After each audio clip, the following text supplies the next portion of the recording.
costumelor, am înțeles. Aici în dreapta ta cine se află? Un alt schelet? Ești un schelet? Schelet pirat.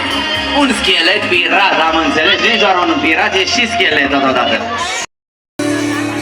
I have to go.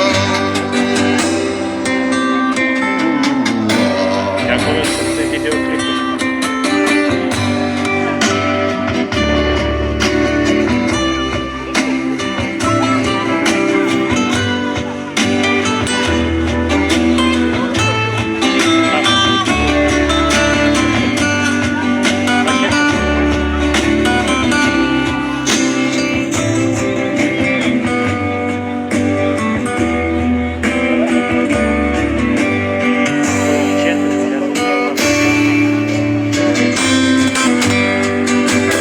Dragi copii, vreau să vă anunț încă o dată faptul că vă puteți bucura de atelierele noastre oferite pentru voi, iar colegii de la Joy for Kids vă așteaptă la modelaj de baloane în diferite forme și animăluțe și totodată acolo vă puteți picta pe mânuțe sau pe față cu tematică de Halloween.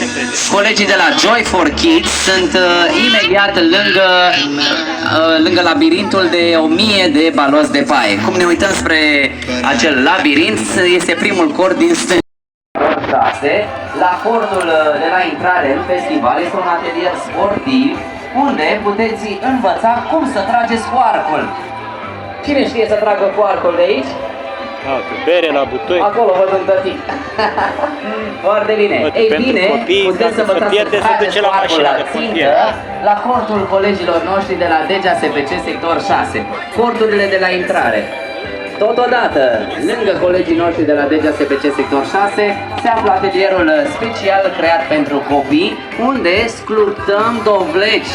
Și acolo vă puteți face personajul preferat prin sculptură. Avem ustensilele perfecte care vă ajută să vă lăsați imaginația să curgă și să lăsați totodată creativitatea să vină și să se vadă ceea ce este mai frumos de la voi. Toate aceste creații pe care voi le faceți aici la Westside Halo Fest vor putea fi expuse între acest atelier de creație și labirintul care este format din peste 1000 de baloți de paie. Câți dintre voi ați vizitat labirintul? Ia să vedem, mânuțe sus! Cine a fost la labirint?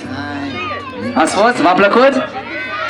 Super, ne bucurăm tare mult. Ei bine, lângă labirint, primul cort, sunt colegii de la Joy for Kids, care vă așteaptă.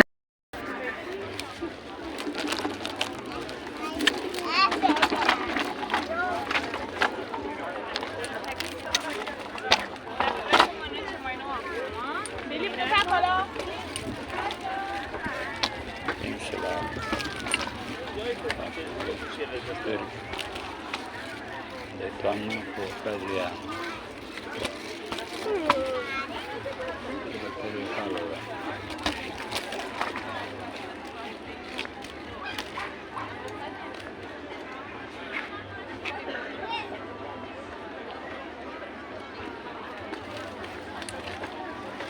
Uite, acum suntem în dreptul chiar de unde am plecat de acolo, de la blocuri.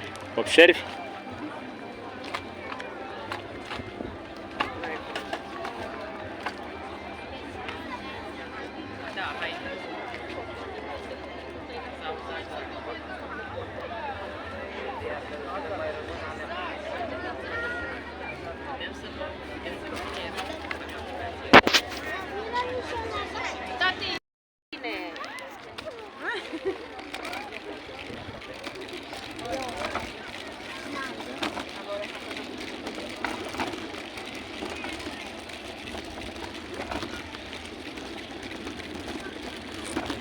Ce a găsit mama?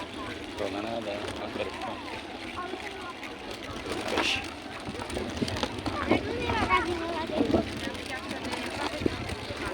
Acum